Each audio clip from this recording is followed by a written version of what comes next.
Welcome to season 3, episode 5 of the Subway Conversation Chat. I'm your host, Jamie Malloy, and I'm ready to talk some New York Yankees and Mets baseball with you all, and my co-host, Joe Dalio. So, without any further ado, here's Joe. Hey, Joe, how's it going? It's going great, Jamie. How you doing tonight? Good. We talked about some things backstage about how it feels like it's old-time hockey with the Sabres and the Bruins in this playoff series.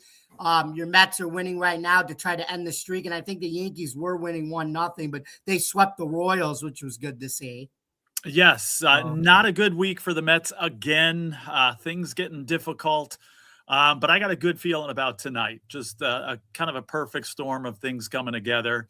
We'll talk about that a little bit more, and they have the lead right now, which is good. So, hopefully they can break the streak and kind of swing the pendulum in the opposite direction here that's been going. But yeah, lots of other great stuff going on again here in Western New York. The excitement of Sabres hockey going on too. So, we'll certainly, I'll certainly be, catching what I can of that afterwards as well.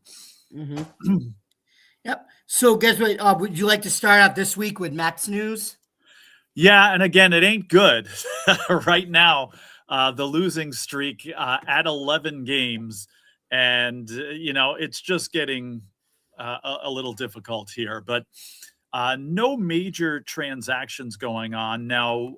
The big thing, a lot of the offensive streak, I think, has to do with Juan Soto's absence. Not all of it, but certainly, he'd make a difference in that lineup. And didn't check the lineup tonight. I should have. I had some things going on before this and didn't get a chance. But he was either scheduled to come back today or tomorrow.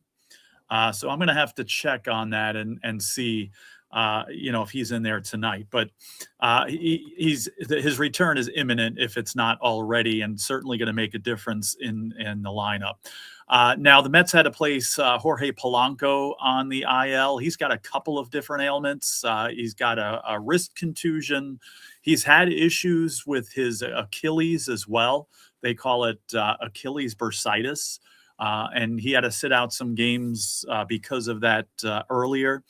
So it's going to be interesting to see what happens with that. He had placed on the IL retroactive on the 18th, so it's going to be at least 10 days on that. AJ Minter, the pitcher, doing some rehab work and could come back by early May.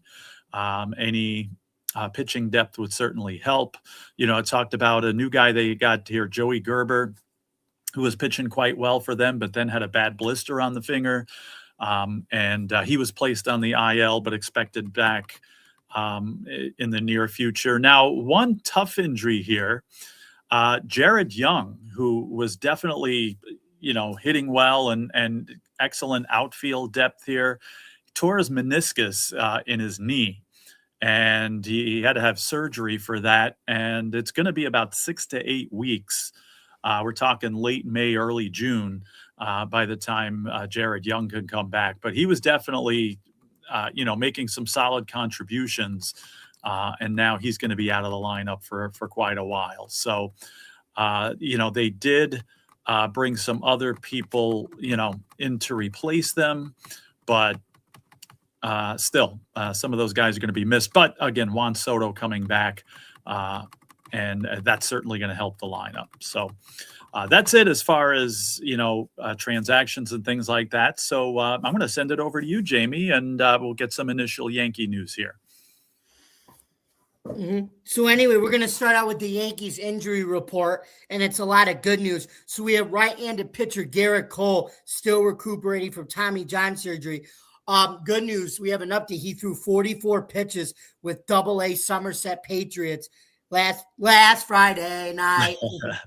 He totaled 36 strikes or 36 strikeouts over 4 1/3 innings, or 36 strikes, over 4 1/3 innings. The 2023 AL Cy Young Award winner allowed 3 runs on 3 hits with a walk and 3 strikeouts. So 3-3-1-3. The 35-year-old's next appearance will be with either High A, Hudson Valley, or Triple A Scranton Wilkes-Barre to continue his rehab. Expected return May or June.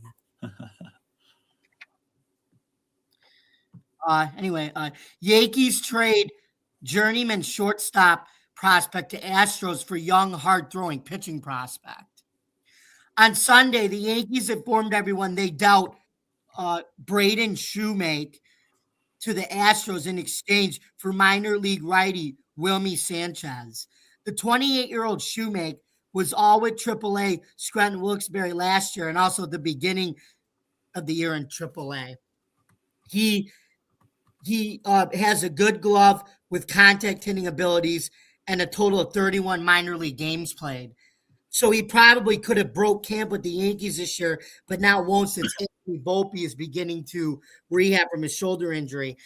Whereas the 22-year-old Sanchez, who they just picked up, has a very high ERA of 4.61 in the minor leagues with 5.9 walks per 9 innings. However, though, he also has great strikeout stuff with 11.8 strikeouts per 9 innings. So he's a high. He basically has he's a high velocity reliever who's had to work on control, and he started off well though in Double-A, only permitting 1 run on 3 hits and 4 walks with 8 strikeouts in 7 innings. So it looks like all those control problems he had earlier, he's starting to get better with that because he already has the strikeout stuff, which is a good thing, and he's only 22. So, Joe, what do you think of the Yankees wisely dealing an experienced minor league hitter who really didn't have any chance to make the Yankees roster, and he was 28, but they got him for a 22-year-old promising relief pitcher who has potential to make the Yankees later in the year? Yeah, I mean, I think ultimately it's a smart move. And, again, especially if they had no place for the guy that they traded away.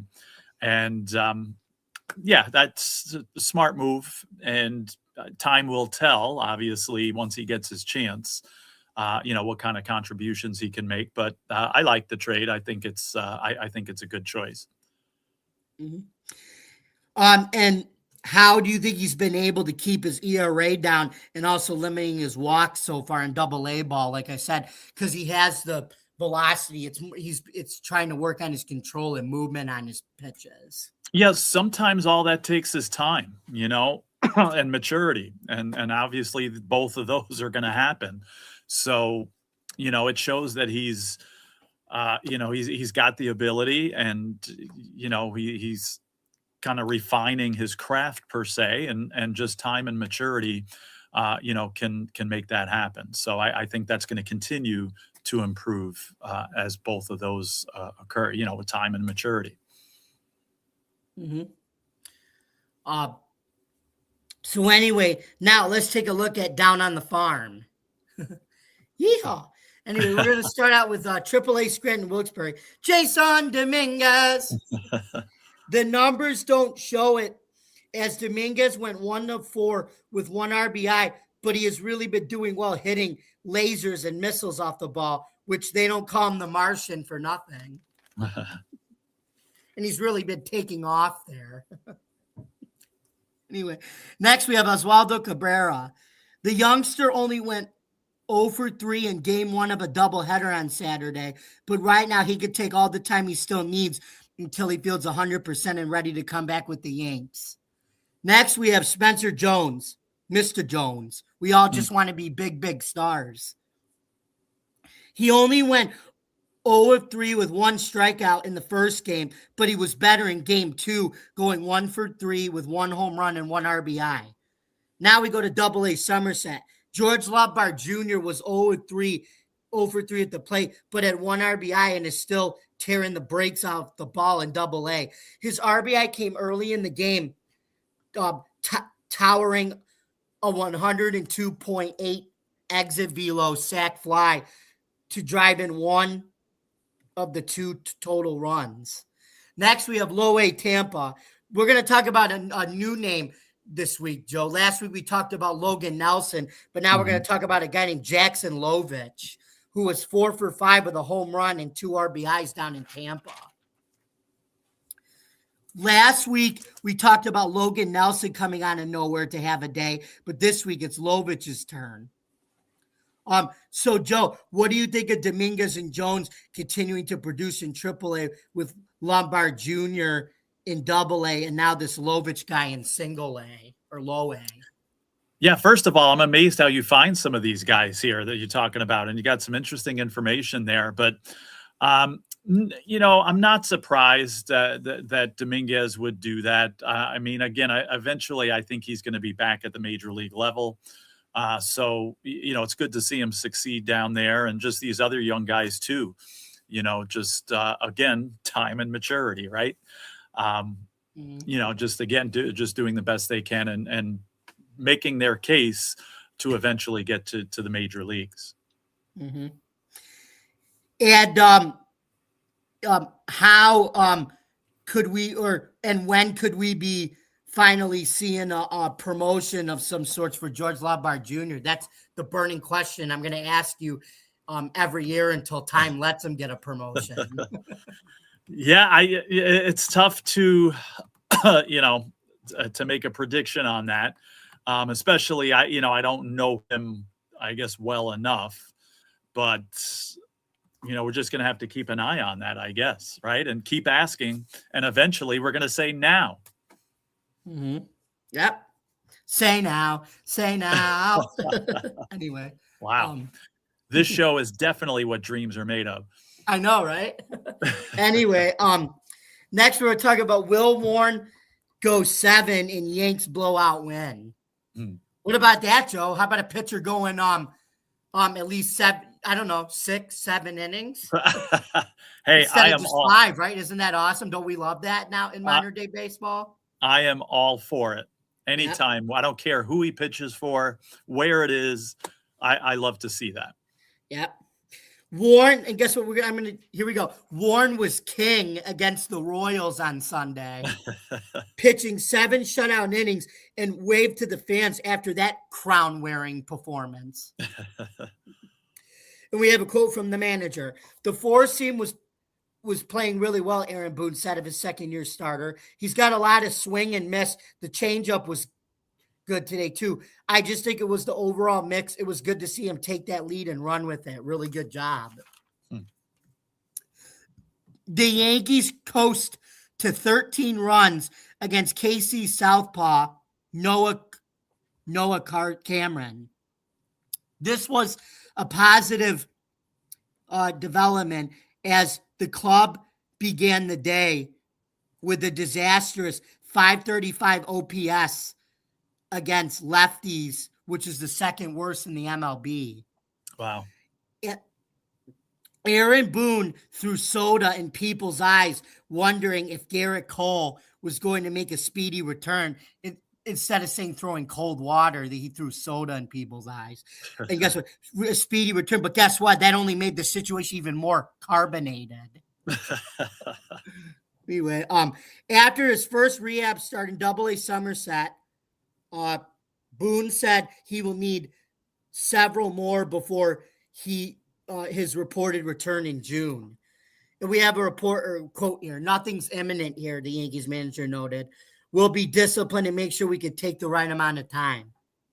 Cole threw 44 pitches in over 4 1/3 innings with his fastball still clocking in at 95 or 96. Very good. Nevertheless, we're still likely to see Carlos Rodon return in pinstripes before him, despite Rodon scheduling to begin his rehab this week. It was another spectacular Saturday afternoon for Ben Rice, who has started out 2026 proven that his skill wins ball games with a tad bit of luck on the side. Boone grounded left slugger Paul Goldschmidt against Cameron, and it worked as Rice crushed a 398-foot moonshot, lefty on lefty, to notch his 3rd straight game with a home run. His OPS now is 1224, which is for second place, which is for second best in baseball. Who noticed the Yankees have been starting day games a half an hour later this year, Joe? This is actually, I just found this out when I wrote this over the weekend. I I'll didn't tell you notice what that. this is about. And I think this could be a league trend or a trend for pitchers to start going deeper into games. So, anyway, you just found that out as several veterans, to include Stanton and Judge, requested that their day games start at 1:35 instead of 1:05 for more prep and rest from night games. Not only it helps like the older guys like Judge and Stanton, but it helps the younger guys, recuperate too. It trickles down from the veteran to the rest of the team. So anyway, the request so far has paid off tremendously. And we have a quote from Stanton. It's 100% improvement since Stanton. For some guys, the extra sleep in their prep. For other guys, they use time here getting treatment. I like it. The extra half hour feels like an hour. So, Joe, what do you think, or why or why not do you think could this trend turn into maybe a whole league trend of starting day games a half an hour later, possibly at the beginning of, if there is a next year, or in 2028, depending on the lockout? What do you think of that? Yeah, I think you're going to see it more. And I feel like we already have. I look at the schedule of games on a not so much maybe a Saturday, but because it seems like a lot of the Saturday games start at like 3 or 4 o'clock, I've noticed. But, the Sunday games, they all seem to be starting around 1:30-ish or so. So I think other teams have done this too. I don't know if they changed them anytime recently. But and I didn't notice that that the Yankees had changed it, but it makes sense. I think you're still playing an afternoon game. If it's getaway day, you still have plenty of time to get away in time and get back home if a team has to leave town or something like that. So it makes total sense to me, and I can understand why the players would want to start a little bit later. And it seems like, again, other teams have done this as well, and it seems to be a trend all over the league. And Joe, how do you think it may help with not just pitchers like Will Warren, but how do you think this could help wear and tear, like traveling wear and tear, and pitchers going longer into games? Because if you saw the last two games they had, Will Warren went 7 and Ryan Weathers went 7. Do you think maybe this could help with, pitchers maybe going deeper into games if they start a half an hour later in day games? Yeah, it could, because especially if it's a day game after a night game. If let's say you played Saturday evening and then you're playing again Sunday afternoon, I think it would certainly be a help, because even like you said, a half hour, whoever that quote was from, a half hour seems like longer, seems like an hour. So, you may think, well, it's only a half hour, but it seems to be, having an impact here. So yeah, especially after a day game, after a night game, but anytime, I think it could certainly help. Okay, now let's turn back over to you, Joe, for some more Mets news. Joe? All right. Thanks, Jamie. Excellent information there, as always. And I forgot to share some information here before, because I thought I had a list of transactions here, and I brought up the list.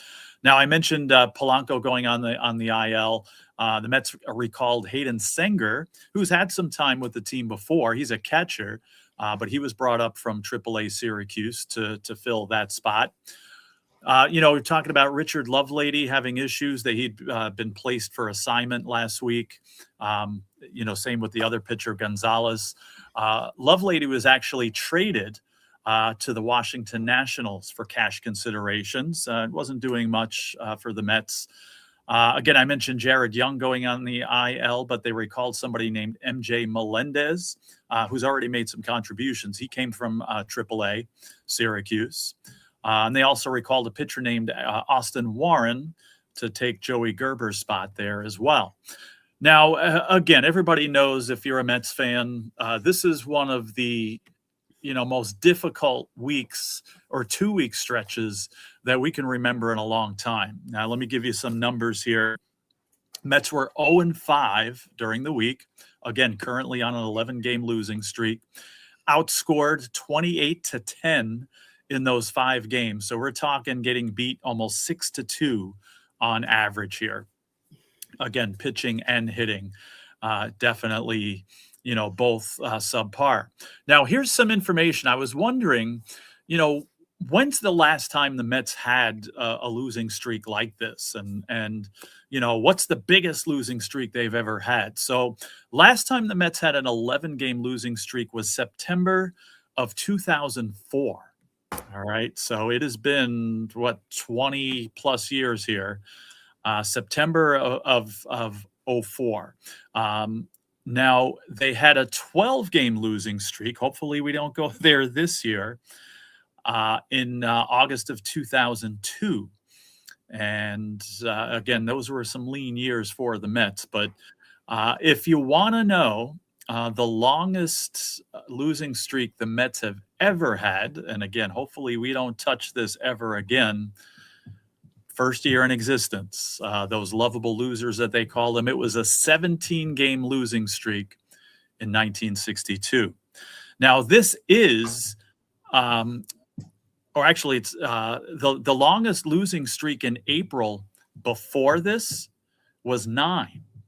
And that was back in that 62 season there. All right. And obviously they had that 17-game streak later.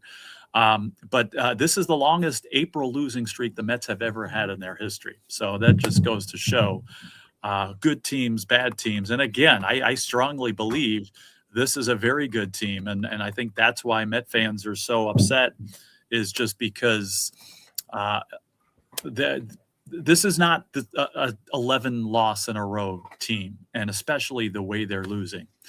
Now, some things, some offensive highlights, which there aren't many. This MJ Melendez that they brought up, the replacement for Jared Young, had a home run and 2 RBIs and an 1152 OPS. So if he can keep doing that, then, perhaps Young's absence, won't affect them as much. Now, everybody, hold the presses. Stop it. Francisco Lindor had an RBI.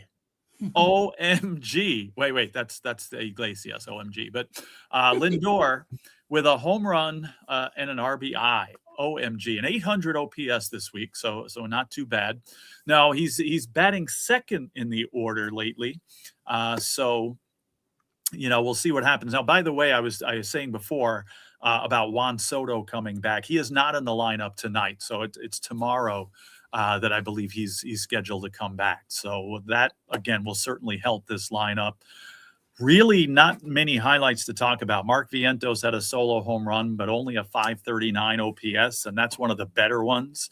Marcus Semien got going. He had an 882 OPS, and so did Tyrone Tyler and Semien had 2 RBIs each. But again, not much to talk about. And guys like Brett Beatty and horrible slumps. Alvarez continues to hit the ball well and hit the ball hard. He's still showing up pretty high on lists as far as barrel rates and, hard hits and things like that. I'm trying to think of that magic word as far as that StatCast term, but I'm blanking on it right now. Hard hit rate, all that stuff. All right, pitching, not too pretty either. Now, Nolan McLean, who's pitching tonight, has been their most reliable starter so far. And he pitched 7 innings this week, only gave up 2 hits and an earned run. All right, so obviously he didn't get a win out of it. But other stats, 8 strikeouts in those 7 innings, a .57 whip. So he's not walking people either. And they hit 087 against him. So he continues to excel. Now, Clay Holmes continues to pitch well also. 5 innings pitched, 4 hits given up, 2 earned runs, 4 strikeouts. Certainly not bad. Now, David Peterson is not pitching like Tom Seaver these days, but he had a better start, although only went 3+ innings, but seemed to get things under control. Some concerns here. Kodai Senga got lit up again. Only pitched 3 1/3, gave up 6 hits and 6 earned runs. Sean Manaea still not starting, but even if you're thinking about it, he pitched 4 innings throughout the week, 6 hits, 5 earned runs. Brooks Raley, who was untouchable the first few weeks of the season here, Gave up 2 earned runs in 2 innings pitched. He's been getting hit a little bit. Devin Williams, how's this? An inning and a third, 5 hits, 5 earned runs. So he got demolished this week. So you can't really depend on anybody. Now, Luke Weaver was the reliever who melted down last week. He did pitch 2 scoreless innings this week. So, again, hopefully they can get off the schneid here. Coming up this week, there's still up 3-0 in this first game. And the Twins have been playing well lately. But still, a 6-game homestand for the Mets, playing the likes of the Twins and the Rockies. Okay. Now, 4-2 at least is an absolute necessity here to get them out of this. The Mets are 7-15 now, last place, 8 games out behind the Braves. So again, they've dug themselves a hole. Again, it feels like this baseball season has been going on for months already, and it hasn't even been a month. So there's a lot of baseball left. Now there's the debate that keeps coming up. All right. And I'm not critical. I don't like to be critical on this podcast. In fact, we talked about it briefly last week about the manager. Okay. And again, teams go on losing streaks all the time. This guy was on the hot seat last year, and he was lucky to have a job coming back. And they're starting with twice as many losses as they have wins. But it's not even that, in my opinion. It's the way they're losing these games. And there just seems to be a lack of motivation, a lack of a desire to play the game sometimes. I hate to say that, but that's what I see. And I think a lot of that falls on the manager. People say all the time, he doesn't swing the bat. He is not throwing meatballs at the plate here and that. But again, I think it points to management, and I really think it's time to look elsewhere. And, even if they go on a little bit of a winning streak here and they do win 4 out of 6 at home, I don't know. I think it's time to see what the options are and maybe light a fire under these guys' butts and get them going.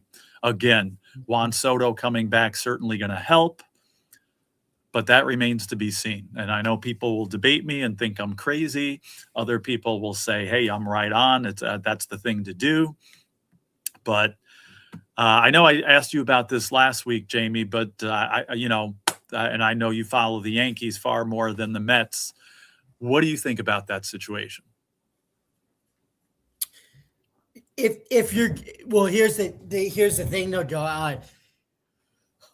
If you want to make a change, I'm okay with it. But but like I said, it's I don't know if you make a change this early, and if you do, you're just gonna promote your bench coach or whatever. I would give it at least until maybe May or June, or maybe after the first half of the season. I think April 21st or whatever, I think that's too early to let him go. But eventually when you do decide to let him go, I would just promote whoever the hitting coach is or whoever's going to be, or maybe you promote the Syracuse manager. I don't know. Right. Okay. Yeah. And that sounds logical, but you're 8 games out of first place now. But so, it's something to keep an eye on, but right. I think the leash is going to be very short. Right. I wouldn't have a problem if it happened tomorrow. Right. I just think it's time, and right. I don't think, we'll see, but I see where you're coming from too, as far as, all right, just give it a little bit more time. It is still early, and I've said that, but you can't let this, especially the way the Braves are playing. And you got to know the Phillies are going to get going at some point too. They're not playing well. They're going to get going. So again, you got to be careful with how much time you let go by. But, again, now's a chance if there's any time for the Mets to get going. And again, to give them, I guess, some kind of credit, they did play at Los Angeles against the Dynasty. They did play at Wrigley against a Cubs team that's getting their act together here, that is playing much better baseball. So again, those are not easy games, but you figure, come on, you take 2 out of those 5 maybe, and at least make it respectable. So here again, you're playing at home. I noticed teams definitely play well at home coming back from a road trip. And again, they're off to a good start in this game, but again, against teams that you got to win 2 out of 3 in each of these series, and go 4-2 at the worst. So that's basically where we're at now.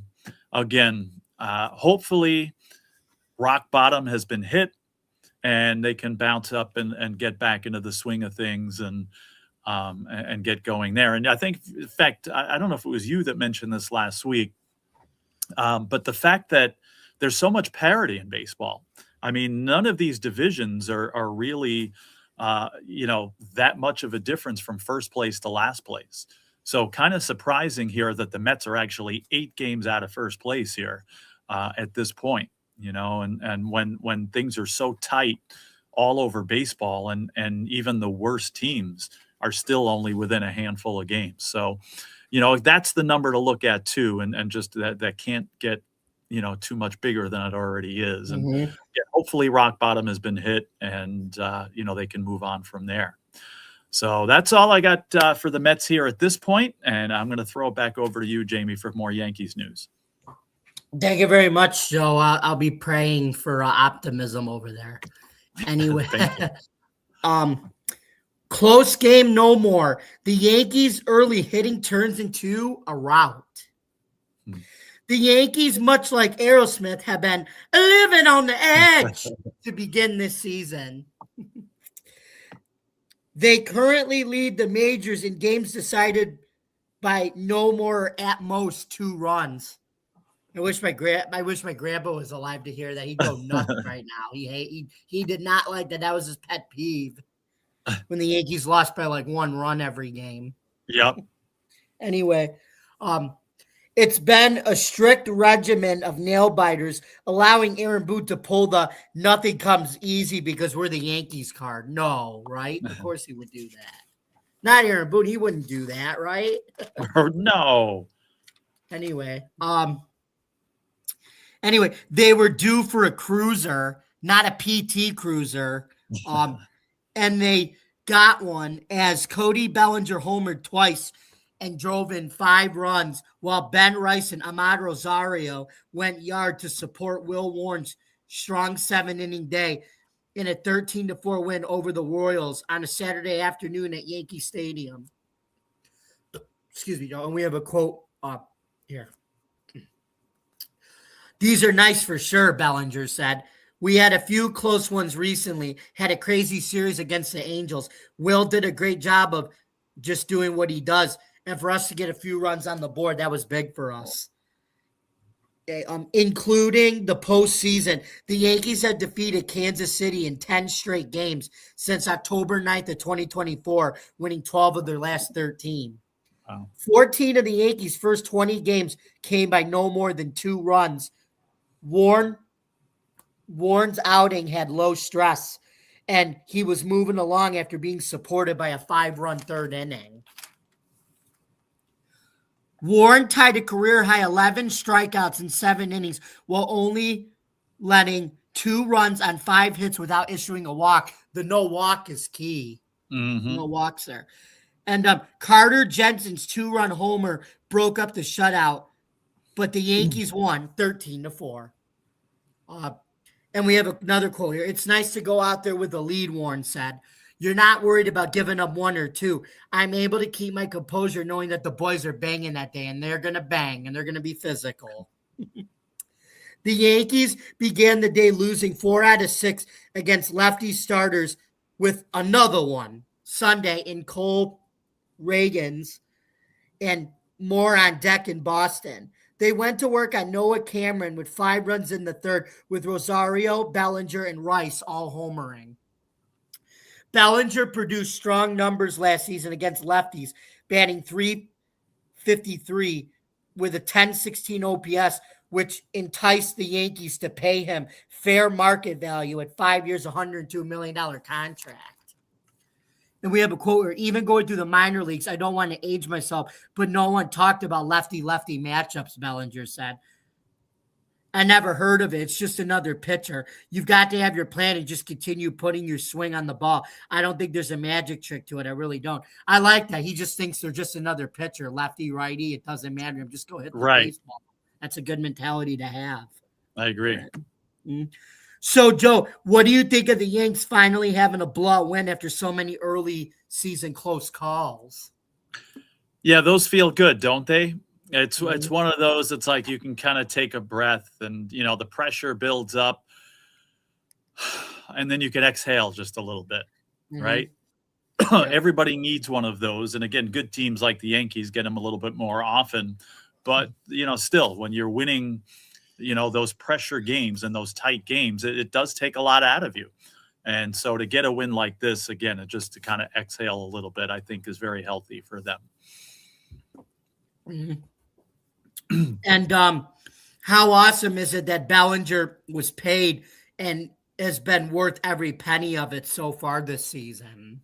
Yeah, I definitely, he's one of the more valuable players on that team, one of the more unsung ones, really. Again, everybody talks about Judge, Stanton, Ben Rice is kind of taking over the spotlight. Nobody talking much about Bellinger, but he's just kind of quietly doing his thing and doing it very well. Yeah, I mean, think about the fact that, like I said, Joe, the Yankees were going to pay Soto 16 years, $760 million, but they let him go to the Mets, and they were able to get Bellinger for basically nothing, and they re-signed him to basically nothing of what they would have had with Soto, and it's paying off. How crazy is that? Right? Yeah, he's producing. They basically paid him peanuts to what they would have with Soto. 5 years, 102 for him. That's a bargain deal for Bellinger. So, anyway, we're gonna say I got another gun. We're gonna start like this. Okay, is Cam Schlittler a little bit better than he is? Says the Kansas City Royals. While Ryan McMahon deserves the credit for his late game winning 2-run home run, Cam Schlittler shouldn't feel down about his solid outing. But caring more about team wins than an individual win, the Royals took note of the young, hard-throwing righty. The righty called his outing, quote, pretty solid, but the Royals thought he performed better. We have a quote from their manager, especially the first time you see him, it's unique, said Kansas City's manager, Matt Quatraro, even though I thought it was Matt Quattro, but it was Quatraro. Anyway, he's big, 6'6", it's a high release, good extension, good carry. He wasn't dotting the zone. He threw a ton of strikes, but some of them run more than you think. Some of them cut a little bit more. I mean, it's a tough at bat. Now boasting a 195 ERA across 5 starts, Schlittler came out strong, getting the first 11 batters out in 6+ innings. With the help of a Ben Rice 2-run shot, Schlittler fanned 6 and allowed 1 unearned run on 3 hits with 2 walks. No runner scored until Vinny Pasquantino 2-out single in the 4th inning. And we have a quote from him. It's an elite fastball, Pasquantino said. He doesn't shy away with it with the percentages. He does a good job of controlling the top rail, the strike zone, and going up above. It's not that often a guy that tall is able to do the things he was able to do. He is one of the best pitchers in the game right now. Schlittler Schlittler's 2 weeks were unlike, or Schlittler's 2 walks were unlike him. But he's only allowed 3 of them in 105 batters face. Still, that left him feeling unbothered. And we have a quote here. It happens, or as I would say, Schlitt happens, Schlittler said. I think they were both competitive pitches, so you've got to execute and get ahead in the count and go from there. Kansas City pushed across an unearned run in the 5th. Nate Garcia worked with a one-out walk, and Bobby Witt Jr. lifted a deep fly ball near the center field wall. Trent Grisham was unable to make the play, the ball smacking off his glove from the base for the base error. For two base error. So, Joe, what do you think of Cam Schlittler being so humble that even the Royals notice how well his stuff is? Yeah, it's funny because he's humble, but I think he's quietly gaining confidence at the same time. His stuff is so good that even if he does walk somebody or give up a run here, I don't think he gives a Schlittler. But anyway, had to throw that in there. I'm sorry. But no, I think, you mentioned humility, and that's true. But at the same time, you could see that confidence growing, can't you? He's definitely maturing and gaining that confidence steadily as time goes on. Mm-hmm. And how does this show that Schlittler is more about team wins than just individual wins? I think the humility that you just said, he's again gaining that personal confidence, as I said, but at the same time, you could see with that humility comes that team first mentality. Mm-hmm. Yep. Anyway, McMahon learns that you don't miss on 100 of the practice shots you do take, instead of you miss 100 of the shots you don't take. In an early season slump that has tested his patience, Ryan McMahon was looking for answers in the batting cages beneath Yankee Stadium. While not in the starting lineup and not wanting to waste time doing nothing, McMahon took about 100 extra swings on Friday evening, kind of like something the Little League kids or the high school kids would do when they're not in the lineup. Right. It's kind of cool, though. And when he went in as a pinch hitter in the bottom of the eighth, he hit that go-ahead 2-run homer, which proved to be the game winner. The Yankees won 4-2. And we have a quote. "It's been tough," McMahon said. "I love this game. I love doing this with these guys. The goal is to win a World Series. And if you want to be somebody who helps out, it's been grinding on me." And you want to be somebody who helps out. It's been grinding on me. You get sick and tired of it. But that doesn't mean you're going to figure out. For me, you just never, ever quit. And remember that, kids. They may not be teaching you bunting, or they may not be teaching you how to actually throw balls anymore without injuring your arm at 12 years old, but you're still learning from McMahon. You never quit. That's right. Anyway, the left-hander was out of the lineup on Friday against a right-handed starting pitcher, a decision that manager Aaron Boone attributed in part to Michael Wacha's reverse splits. Boone said he explained the decision to McMahon earlier on Friday, adding this caveat: with at least 4 left-handed starters coming up in the Yankees' next 6 games, McMahon's playing time will be further impacted. Entering Friday's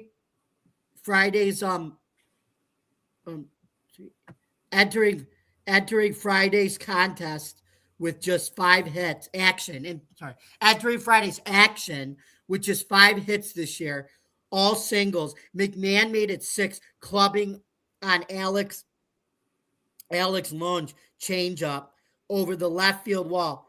He roared as he recorded the bases and celebrating the benefits of his in-game workload. And we have a quote: "6 out of 7 innings, I was there taking swings," McMahon said. "You want to play good for the men in the room with you. It doesn't feel good letting your brothers down, especially the guys you grind with every single day. That's not the first time I've done that. It's a humbling game."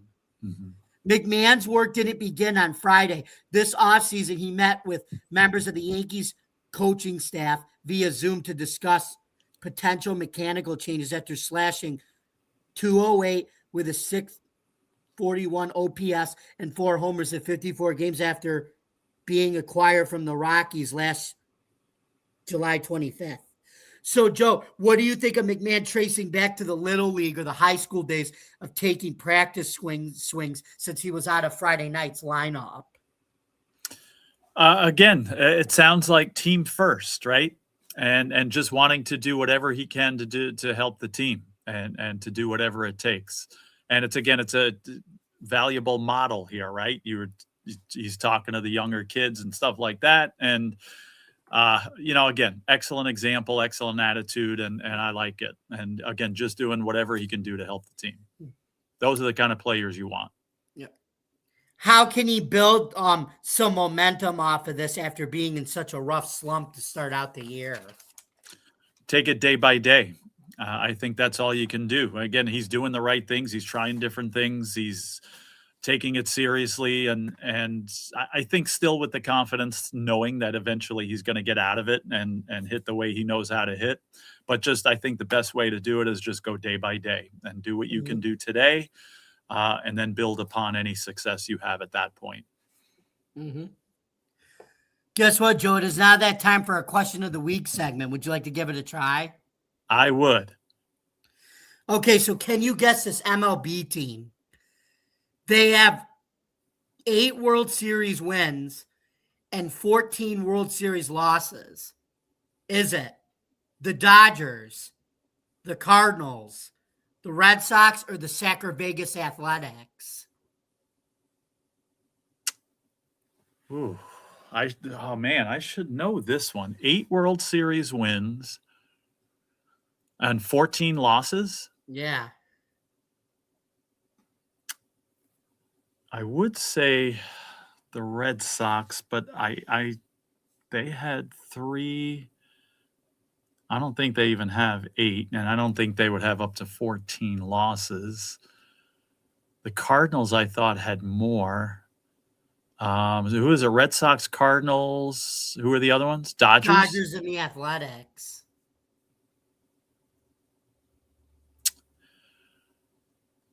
I am going to say, I'm not going to say the Los Angeles Dodgers. I'm just going to say in general, the Dodgers. You got it. It was the Dodgers. Okay, because I know some of those came from Brooklyn. Mm-hmm. And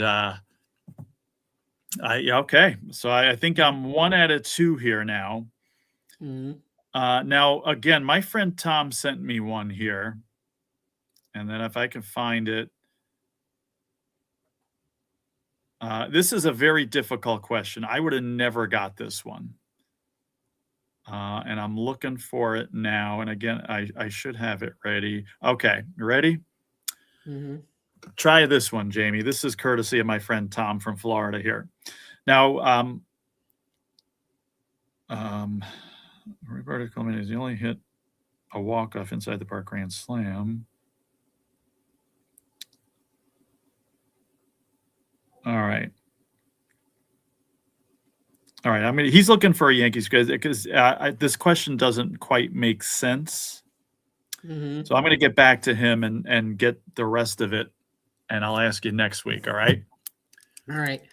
Well, it looks like we come to the end of our show. So, Joe, where can we find you in this social media, digital media world on Tuesday, April 21st, 2026? Okay, you can find me, Joe Dell Sports. That is on Twitter X. And then on this show, sometimes on other shows on Driving to the Top Productions as well. Mm-hmm. And then you can find me, yours truly, on Bill's Chat 1 at Bill's Mafia Chat. And also Jamie Malloy, the unbiased journalist at DJ Dog Tags on X, fansided.com, Buffalo Now, and theforkball.com, where I write about all sports. Don't forget to subscribe to our YouTube channel. Don't forget to like, subscribe, comment, and ring the bell for all notifications. For more content on Driving to the Top Production, you can visit us on YouTube, Twitch, Facebook, X, wherever you get your podcast. For Joe Dalio, this is Jamie Malloy, and this has been another episode of the Subway Conversation Chat on Driving to the Top Productions. We will see you next week, folks. Good night, everybody. Great week, everybody.